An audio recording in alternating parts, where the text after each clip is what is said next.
Estás escuchando La Escuela del Aire.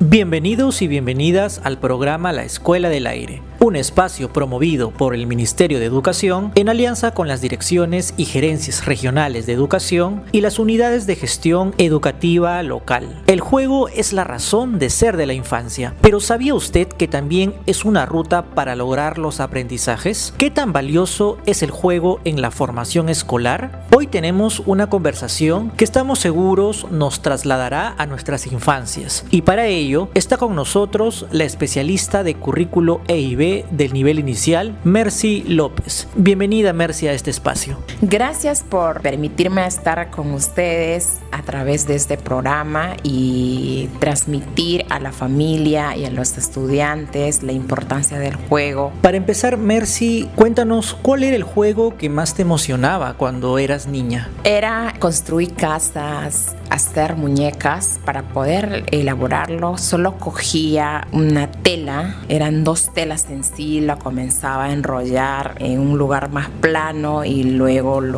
en la otra telita también lo hacía de la misma manera, solo que lo cruzaba para poder convertirlo en una muñeca. Y eso me hacía bastante bien porque interactuaba, conversaba con la muñeca de trapo. Qué interesante esta experiencia, Mercy. Y ahora, ya como adulta, como profesional, como especialista en currículo, ¿crees que el juego es necesario dentro y fuera del aula? El juego es la manera que tienen los niños a expresarse. Es que se sienten seguros, ¿no? Cómo mostrarse. Además, es una actividad natural, innata de los niños, porque les permite tener una oportunidad para que puedan vivenciar y expresarse sus emociones, sus necesidades, tanto dentro y fuera del aula. También el juego permite desde lo vivencial y lo concreto que desarrolles tus habilidades sociales y además regule las emociones, así como la construcción de diferentes nociones. Asimismo, son momentos en los que las niñas y los niños desarrollan el pensamiento simbólico. Es bastante importante poner foco en esta actividad porque le ayuda a promover la creatividad, sobre todo, y que tengan una movilidad de manera libre. Eso quiere decir que cuando un niño juega, no solamente se está recreando, se está divirtiendo, sino que también está de alguna manera beneficiándose en cuanto a los aprendizajes y a sus emociones. Sí, exacto. En este caso nos da bastante beneficio porque tanto el aspecto emocional y psicológico, físico o motriz, cognitivo en este caso también de manera social, ayudan reflejados en estos juegos. Por eso es que es importante considerar qué tan beneficioso nos crea el aprendizaje de poder fomentar o dar oportunidad y crear espacios de juego en los estudiantes, porque es una herramienta fundamental en el aula y que a ellos les ayuda a desarrollar las habilidades y así aprende jugando. Además, es importante considerar aquí que es una forma de comunicación, comunicar los propios intereses, su forma de tratar de manera interpersonal y así darse a conocer sus necesidades. Además, lo que habíamos mencionado ayuda mucho la creatividad, la imaginación, sobre todo de cómo solucionar si enfrenta algún reto o algún problema que suscita dentro del juego. Además, exploran la realidad, incluso comienzan a experimentar la realidad, lo vivencial, y ellos lo hacen de manera creativa, de manera más libre, que les permite tener mayor libertad de poder expresarse, de poder desenvolverse, sobre todo, ¿no? Y entonces es la importancia del juego. Algo importante que quiero mencionar aquí es que el juego permite resolver problemas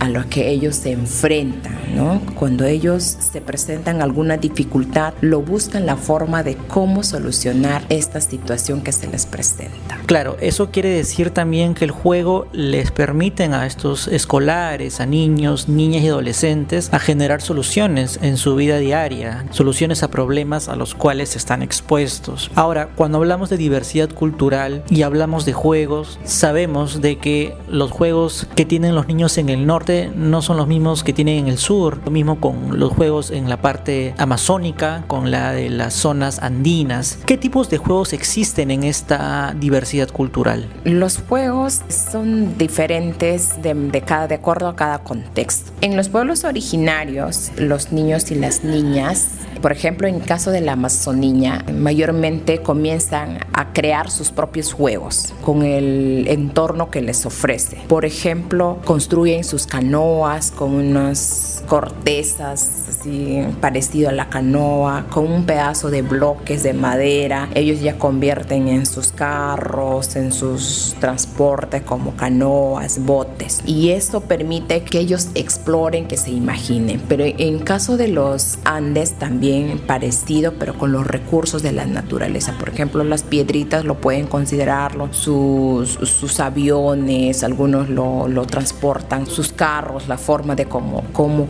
es trasladarse de un lugar a otro, no es diferenciado. Pero lo que quiero resaltar aquí es cómo el niño de los pueblos originarios, sin tener algo objeto visible a la vista o sin que alguien les haya comprado algún carro, alguna muñeca, ellos con un solo objeto que tienen lo convierten, lo simbolizan, se imaginan, se recrean. Entonces hay una creatividad bastante visible ahí que hay que fomentar. También juegan en diferentes espacios de la comunidad, es de manera libre, por ejemplo a la orilla del río, en la chacra, en la misma casa, en las canchas deportivas. Ellos comienzan a explorar ahí, vivenciar lo que la realidad los ofrece, como es la única forma de expresarse lo que entienden, lo que comprenden del mundo que les rodea. También en esta actividad se realiza generalmente en grupos. Sabemos que los pueblos originarios, tanto andinos y amazónicos, nos hemos caracterizado de trabajar en grupos, de hacer las actividades en grupos, y los niños, como vivencia en la realidad, también lo hacen de manera grupal. Es importante también aquí considerar los roles culturales que se dan en las comunidades y esos mismos lo vivencian, y cómo desde de esos juegos culturales se va fomentando estos valores en nuestros estudiantes desde pequeñitos, ¿no? Por ejemplo, en caso de la Amazonía, específicamente del pueblo Shipibo, habían unos juegos de la sandía, de la cosecha de la yuca, ¿no? De cómo los niños hacían esa vivenciación de cosechar la yuca, quién va primero, cómo se saca. Entonces esa es una forma de vivenciación expresada de manera de juego. ¿Cuál es la mirada que tienen padres, madres o incluso docentes con respecto al juego? ¿Lo están viendo como una oportunidad para el desarrollo de los escolares o aún hay una resistencia al juego y se cree que todavía esto es una distracción quizás? Sí, es importante considerar este aspecto en la familia, cómo los padres de ahora están fomentando la mirada que tienen.